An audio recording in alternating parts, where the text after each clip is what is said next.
Good afternoon, everyone. Hello. Thank you for being here. Thank you for joining us. My name is Sequoia Miller, and I am the Chief Curator and Deputy Director at the Gardiner Museum. Welcome to our 2024 International Ceramic Art Fair virtual program featuring artists Donté Hayes and Natalia Arbalaez, represented by Mindy Solomon Gallery in Miami. You may have noticed that your mics and videos are muted and that the chat option has been disabled. There will be a Q&A following today's conversation, so we invite you to send us your questions through the Q&A function at any point. Although we are joined here virtually, I would like to acknowledge that the Gardiner Museum operates on the ancestral and traditional territories of the Mississaugas of the Credit, the Anishinaabeg, the Chippewa, the Haudenosaunee, and the Wendat peoples, and is now home to many diverse First Nations, Inuit, and Métis people. The community we work in is the home to many Indigenous peoples from across Turtle Island, and we are grateful to have the opportunity to live and work on this land. I'd like now to introduce Donté Hayes and Natalia Arbalaez. Donté graduated summa cum laude from Kennesaw State University in Georgia with a BFA in ceramics and printmaking and an art history minor. He received his MA and MFA with honors from the University of Iowa. Donté's work is included in the permanent collections of the Newark Museum of Art, the Museum of Fine Arts Houston, among others. And he was awarded a Lewis Comfort Tiffany Biennial Grant. Natalia Arbalaez is a Colombian-American artist born and raised in Miami, Florida to immigrant parents. She received her BFA from Florida International University and her MFA from the Ohio State University with an enrichment fellowship. Her work has been exhibited internationally in museums and galleries and included in various collections, such as the Everson Museum of Art, the Museum of Art and Design in New York, and the Fuller Museum in Massachusetts, and the ICA Miami. She lives and works in the Mid-Hudson Valley region of New York. Okie doke. I invite Donté and Natalia to turn on your cameras, unmute yourselves. Hello, welcome. Thanks for having us. Thank you for having me. How are you both doing today? Feeling good? Doing well. Yep, doing great. Good to see everybody. Yeah. Excellent. So I'd love to start off just in a very open-ended way for visitors, participants in the program today to get to know your work a little bit. So Donté, maybe you could start us off by telling us a little about this work, Appreciate, and more broadly, what some of your main interests and themes are in your practice. All right, thanks, Sequoia, and thanks for everybody for coming out to listen to the program. This piece here is actually in the Gardiner Museum, as Sequoia said, for the fair, and this piece is called Appreciate. And all of my work is coming from this idea of a future artifact. Growing up, my grandfather and I used to love a TV show called Antiques Roadshow. And we would always watch it all the time and think about all the great things that has happened in the past. But as Black Americans, we always wondered, how come we never had any of these heirlooms of our own because of enslavement and then Jim Crow and things of that nature. We never had something to pass on to the next generation. So I thought, why not make my own work in that way? So this piece is called Appreciate because I was thinking about the appreciation of what it is to have an object in a home, what it feels like to because probably many of you, if you're at the gallery or at the museum, you might want to touch my work. And I welcome that, even though I know you're not supposed to do that in museums and not supposed to touch the work. But it's the idea of we are all one in this world, and can we appreciate each other for who we are as human beings? And so that's what I'm trying to do with this work, create this idea of a way to live how you want to live in the future now, not just what you think is going to be, but you can live with appreciation to others immediately in the present. Fantastic, thank you for that. Natalia, I'll ask you the same question to start us off. Really just give us a sense of what you're thinking about with this work and more broadly, what some of the main interests and themes are in your practice. This piece is titled La Malinche, and it's based off of a story from Mexico an Aztec story of La Malinche is this indigenous slave, a woman who was sold off a few times. I believe I forgot her original people, but she was sold off to the Mayans, and then eventually sold off to the Aztecs, who the Aztecs sold off to Cortez, one of the conquistadors that came over to Mexico.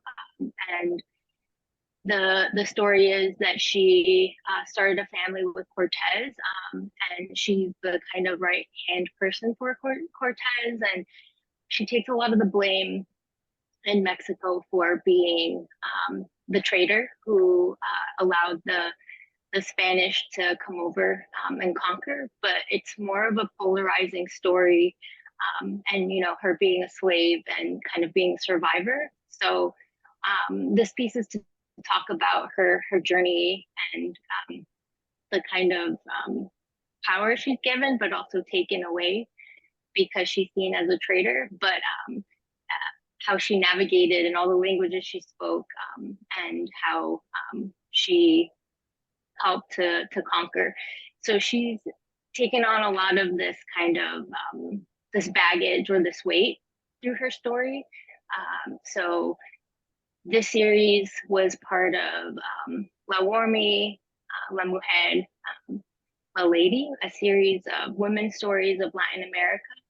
And it's all based on the good and the bad to look at all sides of the history, but really bringing to the forefront these women's stories. As I've been learning about Latin America, or when I go home to Colombia, it's mostly men who are the front face of history, whether it's good or bad. So I really wanted to educate and research myself all of these stories and know a little more information. So through my work, I'm able to do that for myself, also for the culture, really investigate these histories, these stories, and look at them through all angles, not just like the positive or negative, because there's so many sides of these stories. You both started off actually speaking about history and your interest in history and focusing on histories of enslavement, maybe histories of colonialism as well. I'm wondering, I'd love for you both to speak more about that as an interest and that as a focal point for both of you. Like, how did you arrive at your way of making artwork as a means, I would wager, to understand or to kind of make sense of some aspects of both our shared histories and individual histories? Donté, do you want to start us off? Oh, yeah, sure. For myself, it came from the lack of knowledge that I was receiving in schools. The only time that we ever even talked about Black people was when the class started, from all the way from kindergarten all the way to high school, was when we talked about slavery. But yeah, we didn't ever say, they all we would hear from our teachers was they came from Africa. First of all, we know that Africa is not a country, it's a continent. So you couldn't even tell me what region those beautiful enslaved people came from. You couldn't even tell me, like, what kind of food did they eat? What kind of games did they play? Did they have kings? Did they have queens? What kind of clothes did they wear? What kind of homes did he have? You couldn't give us anything except that that they had a Black body. And that bothered me. I go to college, same thing. You still don't even learn anything about who you are as a human being. I can go, I have as you had mentioned, I have a history background. If I had went to school for an extra year, I would have had an art history major. And not one time did we talk about ceramics in a way that even talked about Ghanaian pots. We only talked about Greek, and for us. So those things, even in college, I had to learn those things on my own. So this is where this work came from my own knowledge and taking and going out on my own to learn about the histories of my people, finding out that my heritage is actually from Burkina Faso, which is in West Africa. And so many of the works are based on even the textures that you will see in the ritual rites of Burkina Faso secret societies. So when you see the work that, oh, it looks real fuzzy and like happy and feels like you can touch them, it's actually coming from the actual headdresses and the adornments that they wear to create their rituals. And that's what they would, instead of it being out of clay, it's actually raffia. So I'm trying to bring back that knowledge that I didn't even receive to give that to others. Yeah, I completely agree. I think a lot of this research and this work is done out of absence of like not having access to it, or academia, the education system not having that. So I've found the things that I was interested in, I've had to go out and research it myself, whether it's like, going home, talking to my family, documenting stories on my own, and looking for these gaps, looking through these gaps of Latin America, indigenous histories, and doing that. And as well as like looking for those gaps when researching ceramic, looking for women of color, and realizing that, these weren't things that were being taught in ceramic art history. So, using my practice to fill those gaps and thinking about how I can share this research I'm doing with my community of like, people from back home and the ceramics community that I'm engaging with. So I've used my practice to fill in those gaps.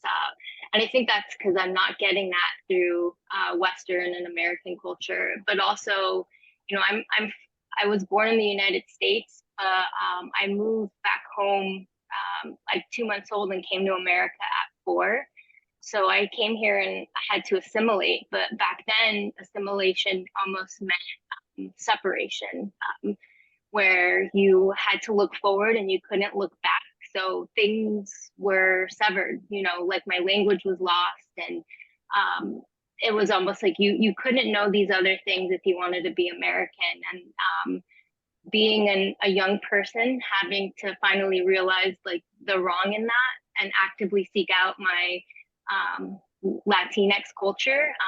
Eventually, later down the road, my practice became an act of reclaiming. So just, the Latinx history and using the work for that. Then eventually realizing within my own history, there is a severance too of this indigenous ancestry and history that Latinx histories have cut off. So, diving in different ways, branching in different ways, and using my practice for that. So, I'll use history from home, but history within America, United States, that's being severed as well. So yeah, looking around in different ways that I can do that and use my practice for that. And it's kind of a spiritual practice for myself of like reclaiming that as well as like a research base.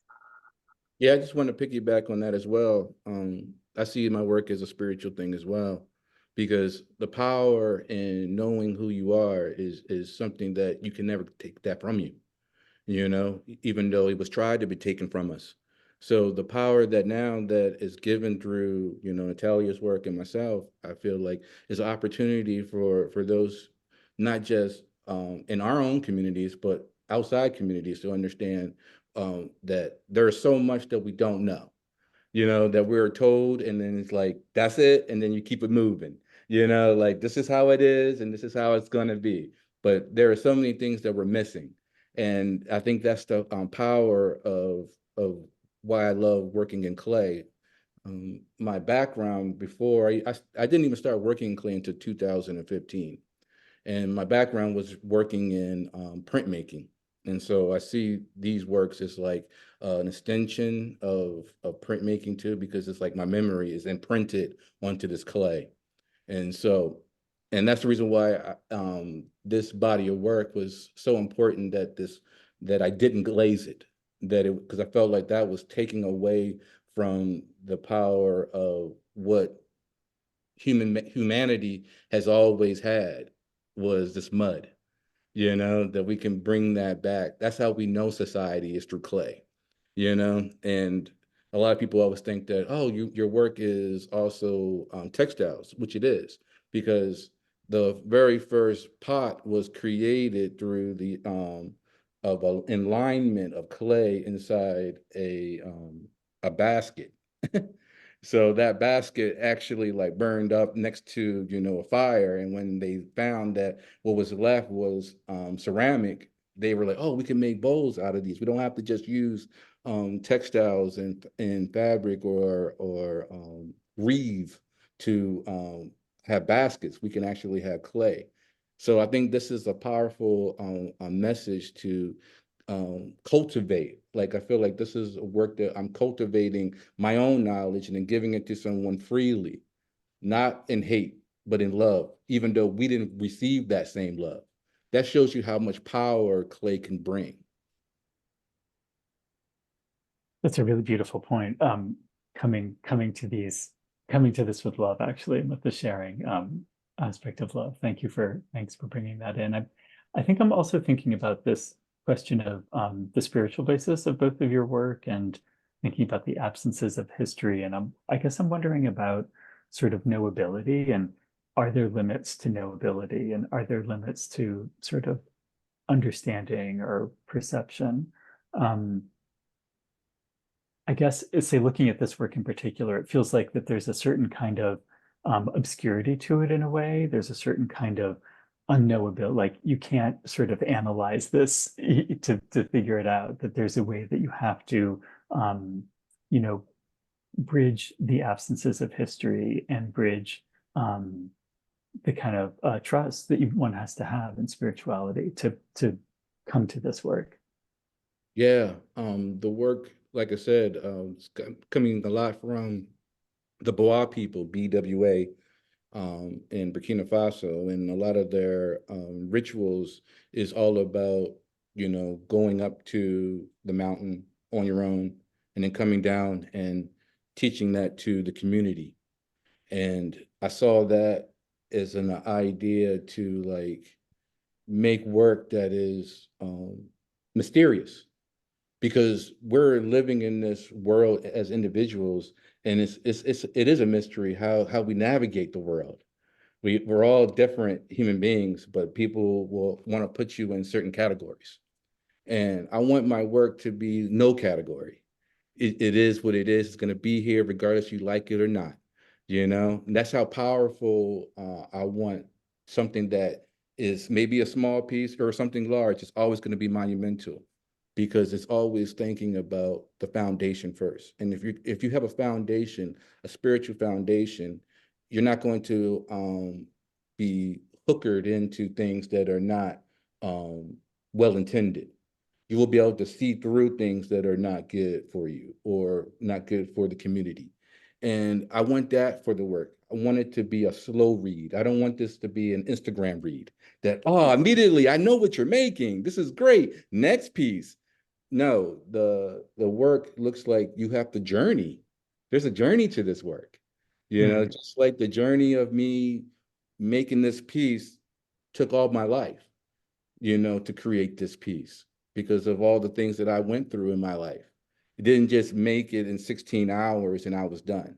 It took all the things that I know to create this piece, and all the good, the bad, and the wrongs that I made. And like, you have to appreciate that journey. And I want that in the work. I want you to take a slow read and follow the marks that I make, because I become one with the piece. As you had mentioned, it's like meditative, not just spiritual, but it's also meditative. You become one with something. And it's powerful when you become one with something. May it be clay, but what if it's relationships? You become one with someone to the point that you know them even when they didn't say anything. And that's the power of art. And how can we do that as we talk about this idea of gathering?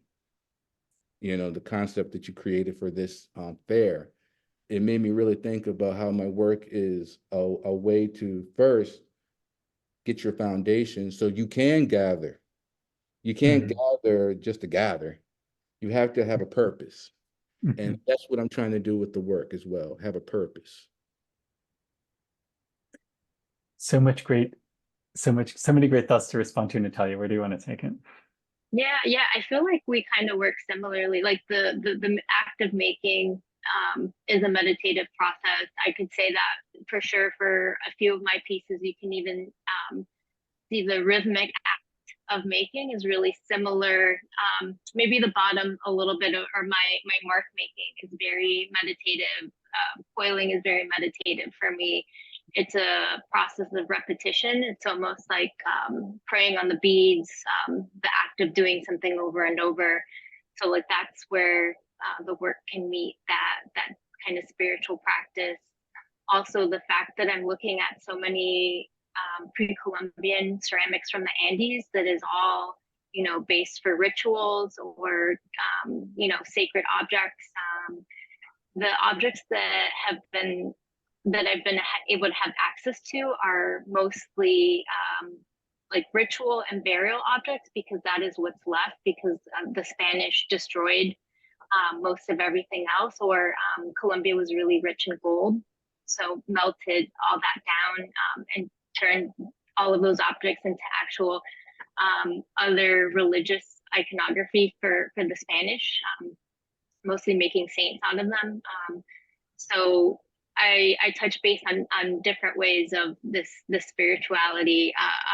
So looking at these tomb pieces, I'll often combine those rituals and practices with my own personal narratives, whether it's, a character describing a person in my life, or trying to honor people throughout the ceramics community, women who have like paved the road for me, or family members, living away from my mother country. I missed out on significant life events like deaths, funerals, weddings, celebrations. So using my practice to celebrate and honor. And I do that by, documenting my grandmother's passing, with using burial practices from Colombia, and combining these like historic objects with my own personal narratives to create ritual for myself, has become like a spiritual practice. But also thinking of like, how will these objects surpass me, and thinking about how they will move into the future, is kind of, it is a spiritual practice too. So thinking about what those ancestors left behind, and how I'm picking them up and using them, and creating my own stories and histories with them, and thinking about how the future will find them and think about them. But really, what's been important in clay has really played a significant role, is thinking about these, being able to document and make tangible stories that, I think will surpass me. And a time where I feel where some of my family don't get to be documented here in the States, don't get to be celebrated. I do that through clay, to celebrate them, to honor, and to create those rituals for myself where I don't get to do in other ways. Thank you. I love this combination of the idea of a slow read and a building and a working toward the future, sort of when the work survives long past us. It's like a quite slow read, or a quite long read might be another way to think of that, and kind of the enduring aspect of ceramic and of sculpture more broadly. I'd love to ask you both to speak a bit about the use of, I guess, Donté, in your case, abstraction, and Natalia, in your case, what we could call a sort of simplification of the form. I think there's a wonderful tension in both of your works for how you're really making these very specific and very personal and intimate references, while also opening up to something more broadly.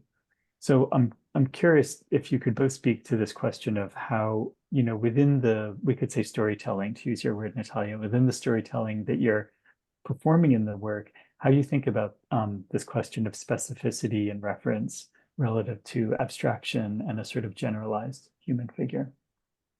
Yeah, That comes really from a lot of the influences of research that I'm doing with pre-Columbian ceramics and art. There's a real breaking down of the body or of animal forms, the simplification. It's almost meant to be just like a symbol or like a metaphor, a stand-in. It's really about like what they're trying to mean. And then in that research, I recognize that sometimes things are so simplified that it's just a slit for eyes or a mouth, and it's about the essence of something, whether it's a human, a puma, or a bird. They just want the essence of it. It's like a quick form. So over time, I've really tried to simplify my form and really just get an expression or the essence of what something's trying to convey, and not really about referencing something, looking at something and reference what it's meant to be. It's really like a stand-in symbol. So I combine that too with, which I feel like there's parallels in contemporary cartoons. There's a simplification that like anyone could read what that form or expression is saying, whether it's children or adults. And I think that's where my imagery comes from, the pre-Columbian art to contemporary cartoons. And there's parallels, and I use that imagery that attracts most people. Children love my work. I find that they're really kind of attracted to it. And I think it's that, it's just simple expressions that you could easily read a story of what's happening between figures or forms. So that's where my interest really lays in that. Yeah, for myself, it's looking through many of the West African ceramic objects, and it's funny because like in West Africa, they're making abstract work all the time, but they're not calling it abstraction. They're calling it the spirit. That's what they call it. Call it the spirit. They don't call it abstraction. That's a Western cultural thing, They don't see it as that. They see it that we're speaking what our spirit doesn't get to say, and it's coming out visually. And that's powerful because then it's open up to interpretation to anyone's spirit. It doesn't have to be a Black spirit. It could be, an Asian person. Anyone can feel that because you're human.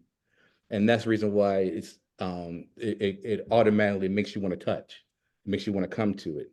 And for myself, looking at many of the pots that I look at through, in West African pots, and it's powerful because in West Africa, most of the pots are created by women, traditional. We're talking about traditional pots, not, contemporary pots, And looking at those pots, it made me think of my science fiction. I'm a sci-fi nerd. And when I saw the pots with the bulbous shapes, it made me think of Daleks. It made me think of, exterminate from Doctor Who. If anyone out there who likes Doctor Who, I'm a big, sci-fi nerd. If you haven't heard of Doctor Who, you got to look it up. It's like one of the best sci-fi TV shows all time. The galactic time, I say that. And so it made me think about like how ceramics it's like infinity. It's always going to be here. It's never going to go away, just like those Ghanaian pots. So I was putting those ideas of my sci-fi nerd things and futurism and the idea of how like clay is like the basis of humanity, and how I spoke about before about how come I never knew anything about these Ghanaian pots? How come I didn't know anything about these Zulu pots in South Africa? Why didn't I know about these pots? I had to learn on my own. So it created an idea to now you have mystery in the work because the Western culture idea of abstraction. There's mystery. There is a love to find what you see in it, because someone's going to find what they want to see. And so it can be relatable to anyone. And I think that's the power of like what I think both of us are doing in the work as well. Taking something that Western culture thought should be, in the dirt somewhere and left to, we should control that. No, we have reclaimed our own history and showing you that you didn't even know what the history was. You didn't even have the history right in the first point. So now we can not just teach the history, but now actually have a face to that history to say that there is like stories that we can tell at these pieces. Like I said, I made this piece because I was so appreciative of my mother. That's where this piece came from. And I'm a caretaker for my mom. And for most men, they don't know what that's like to take care of another person. That's, nurture another person. I have to like help her sometimes to the bathroom, I have to help her sometimes to take a shower. And like some people would think that's like a burden. Instead, I felt like I was appreciative that I could do something for my mother. And I think that's something that we can all relate to of the struggles of life and being able to be there for someone. Interesting to think of teaching in the work, as you just mentioned, Dante, but I like this idea of the way that you both of you are bringing up these histories and these stories and these ways of thinking, let's say, and teaching them in a sense through the work. Does that resonate with you, Natalia, as a way that you think your work functions for viewers? Just in the titles, a lot of time I'll use the Quechua language from the Andes as a way to like bring the language back and thinking about teaching. And I think for so long, a lot of the information in books that I was, researching, gathering information is all coming from England. So it's like these people that aren't even from my country, that are not indigenous, are giving me this information. And I think there's a divide. I think there's an importance when people, the descendants or from that country, are researching, even if I'm not a professional in the field, that like my view and my vision is important, and sharing that information through the work is important in teaching, and also encouraging other people from back home to do that research and to look into this information and to gather their own opinions as well. So yeah, I do think of the work as like teaching, sharing of information, and documenting, as well as like, so many things are being lost. So in using the work to document. But the power of this work, or both of our works, is that it's teaching without teaching.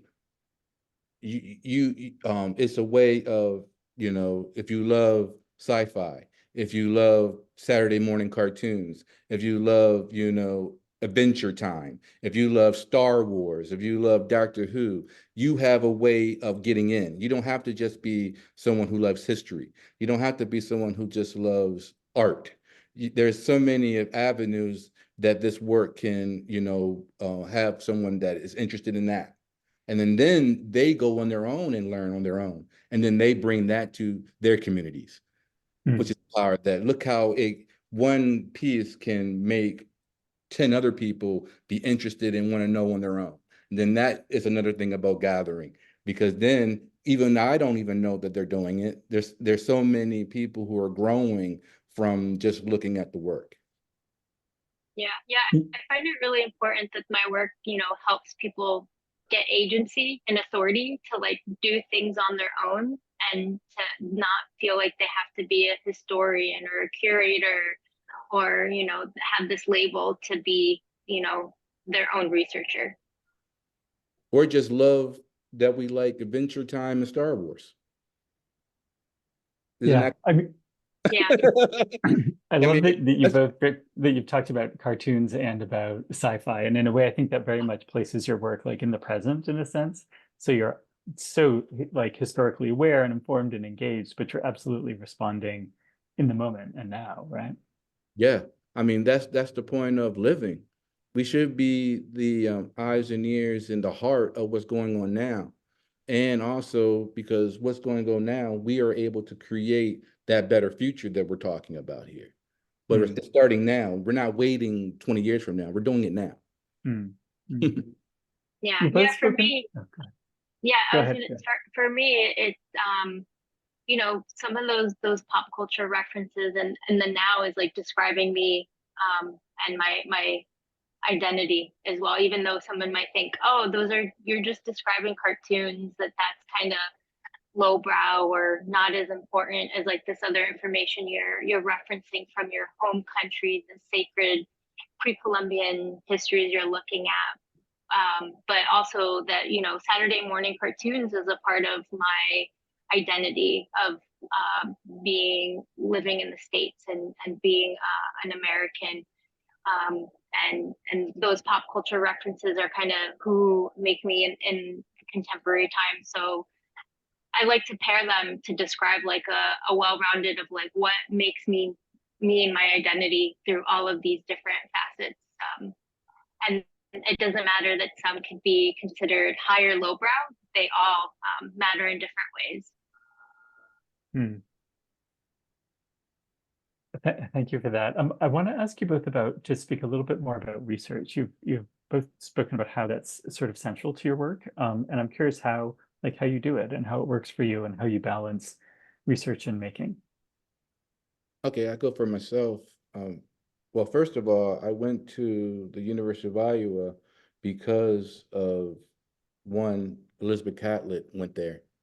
And Elizabeth Catlett, for those who don't know, she was the first Black person in North America to ever receive an MFA in 1940. And she is an amazing printmaker as well as sculptor. And she left I guess in the 60s, left America and moved to Mexico because of the oppression that was happening here. And she wanted to create works. And she wasn't even allowed to come back to America because they thought of her as a communist and things. But she was the very first person to ever get an MFA, and she went to the University of Iowa. And that's one of the reasons why I went there. Once again, history.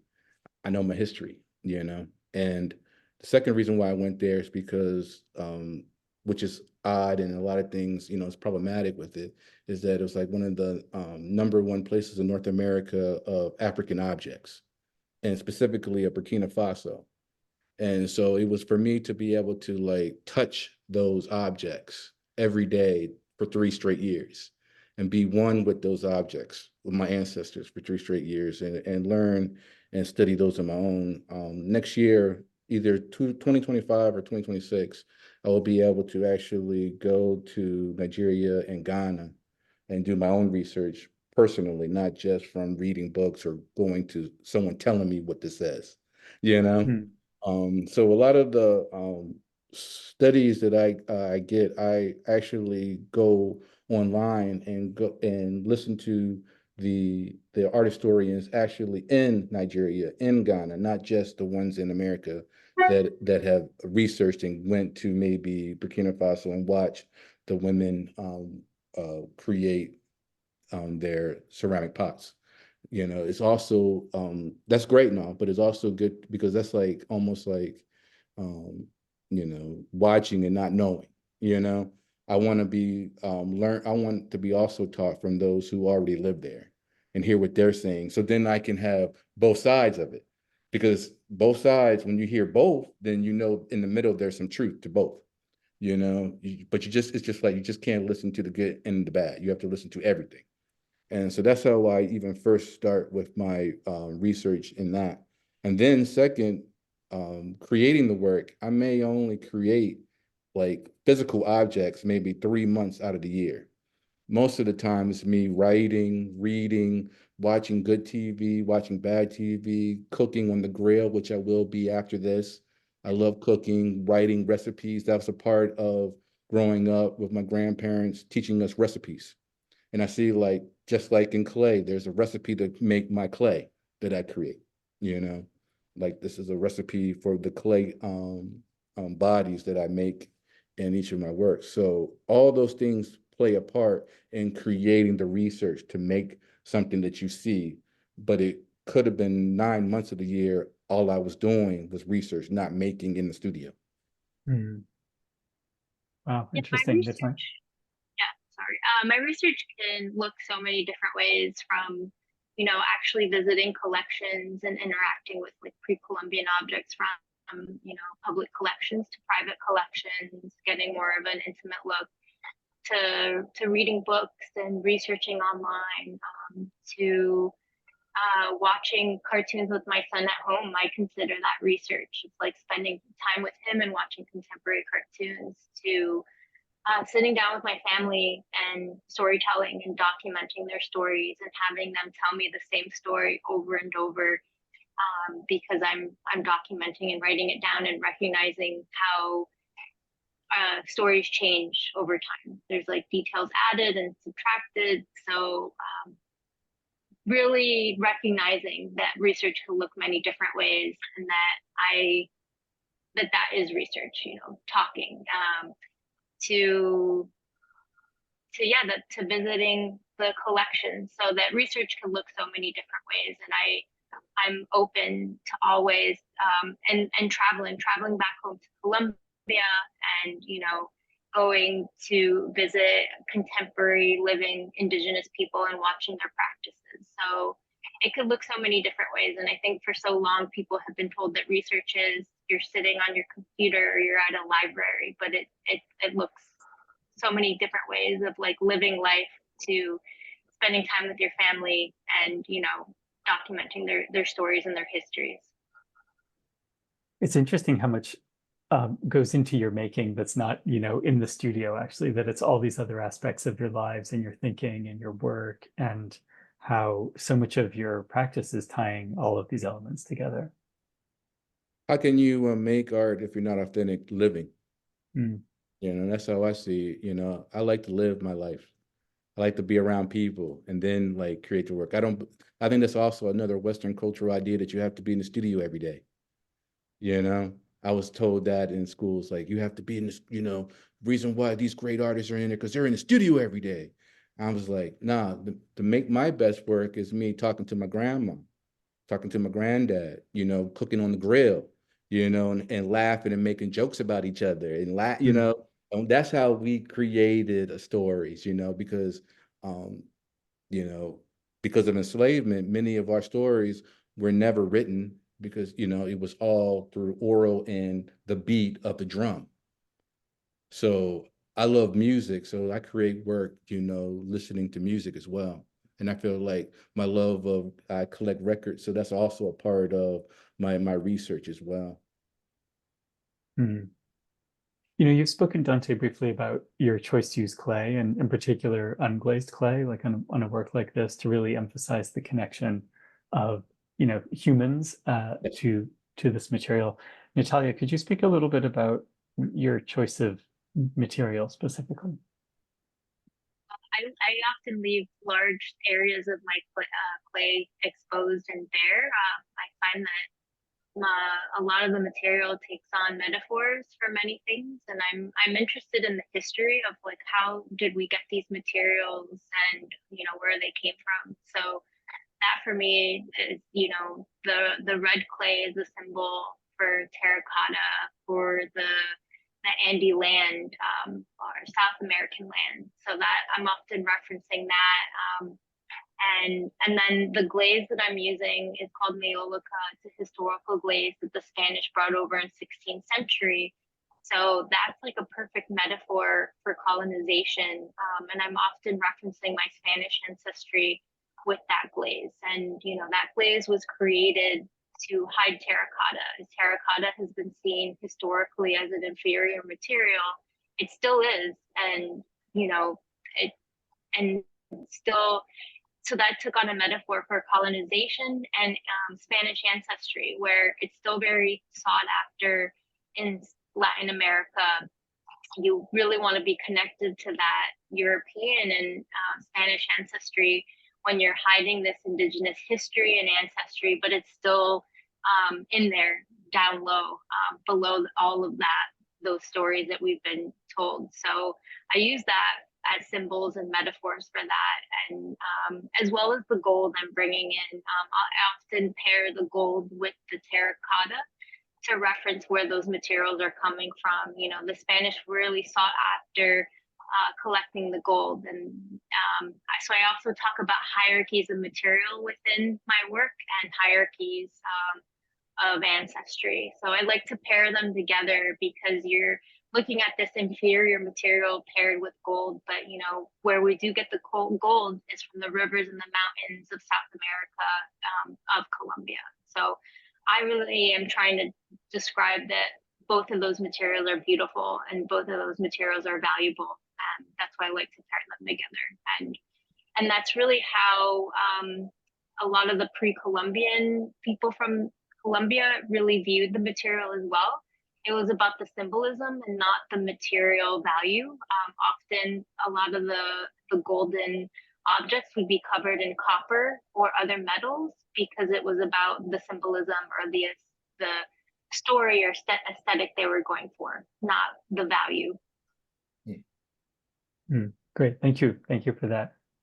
We're going to move into the Q&A section in a little bit, and so if participants, you have some questions you'd like to ask Donté and Natalia, please go ahead and put them in the Q&A.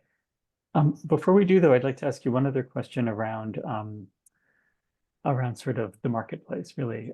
So both of you are participating in ICAF, which is on view right now at the Gardiner Museum, and you're participating through Mindy Solomon Gallery, and both of you have worked with Mindy Solomon for some time, and a lot of the installation images that we're seeing here from the gallery. And I'm curious if you could speak a little bit to working with the gallery and kind of how that works for you, how that, what it offers you, and sort of where you see yourself within this kind of ecology of presenting artworks now.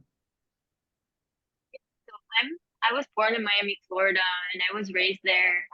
I moved away once I went to grad school. So when I started working with Mindy, it was a way to come back home and to work with home. I would say Miami is like the closest thing to a home that I have, because living in the States, I'm often not thought of as an American, but then when I go home to Colombia, I'm like the American there. So I'm always between two worlds, but Miami is like the closest because there's so many people from all over the world. There's so many first, second generation children just like me. So it's like the closest thing to home, to like comfort. So it's been great being able to work with my home city in that way. And Miami is like its own thing. It's not, often people from Miami say, we're not in Florida, we're our own thing. And it really kind of is. So it's been great working with Mindy, and this is my solo show that just happened last summer, and it's La Mujer, La Warmi, La Lady, and it was documenting women's stories in the languages is Spanish, the Quechua language, and then English, but it's also referencing something that I call my mother, so it's like a term of endearment. So it's just been great to work with a woman as well. That's been an important theme throughout my work, and I'm glad to like keep those relationships in other ways as well. For myself, it's amazing to work with Mindy because the art world is crazy, and there's good and bad and all, just like life. And Mindy's one of those people that she has your back. She knows what she's doing. She's able to let you do your work. She doesn't bother you about doing your work. She's always supportive to make your work, and she will find a way for others to hear your story. And I think that's a powerful thing. She doesn't try to, co-opt your story. She wants to know your story and be able to be that avenue to, be that guide, that guardian to show your work to others. And I think that's a powerful thing when you have a gallery that is supportive and loving and caring, but not just in money-wise, but also like as you as a human being. That's the reason why I chose to work with Mindy. I don't want to work with a gallery that just wants my work. They should want me as a human first. Yeah, both such important ideas that you're communicating around really finding a way to function as an artist in the present, in the moment, and within the art world. We have had a few questions come in.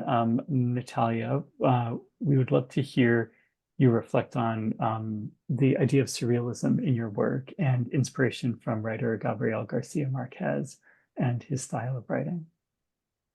Yeah, I think I realized as I was in 2019, I was doing a solo show, and it was called Passages of Absence, and I was doing stories and also cultural treasures that I missed out on living in the States.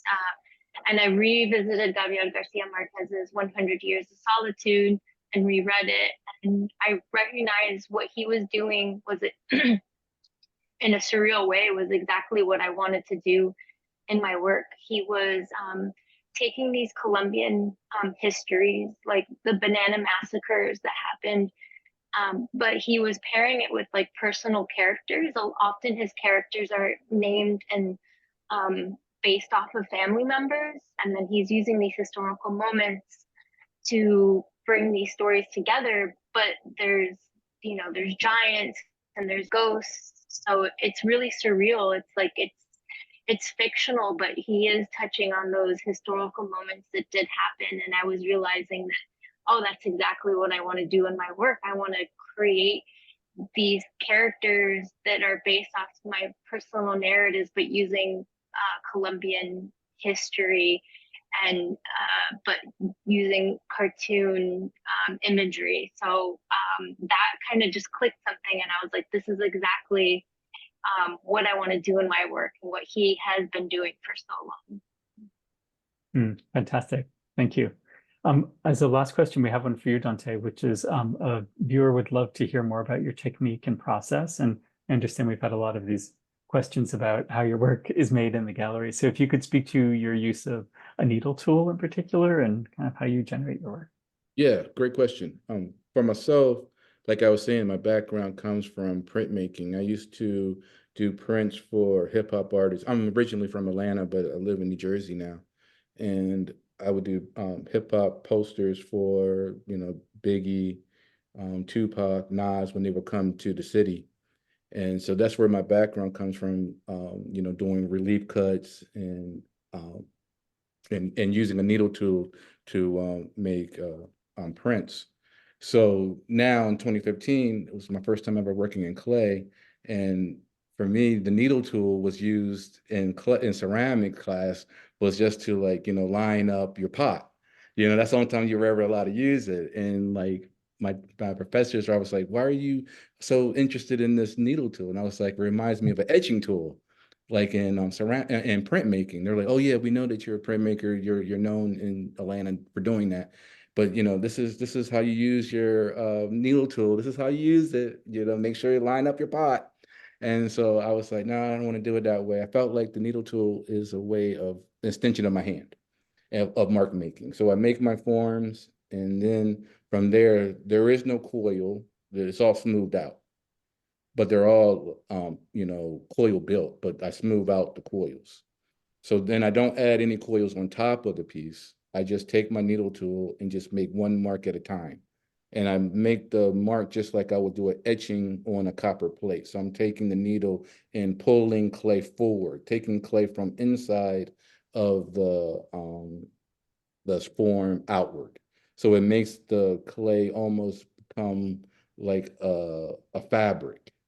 And I'm thinking about fabrics. I'm thinking about actually like the raffia, because it also reminds me of raffia. Also looks like the when you skip rocks on water, it has that wave look, but it also looks like sound waves to me. So I'm thinking about all these different things and creating a texture that can be familiar to someone without knowing what it could be. It could be you see what you want to see from it, but it's all made by just a needle tool. Nothing special, the $2.99 needle tool that any ceramic artist knows about. Right. And a lot of calm breathing. Yes, yes. Fantastic. Thank you for that. And thank you both so much for joining us today. That's going to wrap it up for this talk. It's been great to hear from both of you and to learn more about both of your work. And I'm sure the participants have been enjoying it as well. So thank you so much for participating. ICAF is on until June 2nd. And yeah, take care and be well. Thank you for having us. And I want to say how great the show looks in person. I got to see it. It's really amazing. Oh, look at you. International, going everywhere. Come to Canada. Thanks, Natalia. That's great. Okay, take care. Goodbye, everyone. Thank you. Good seeing you, Natalia. Thank you. You too, Donté.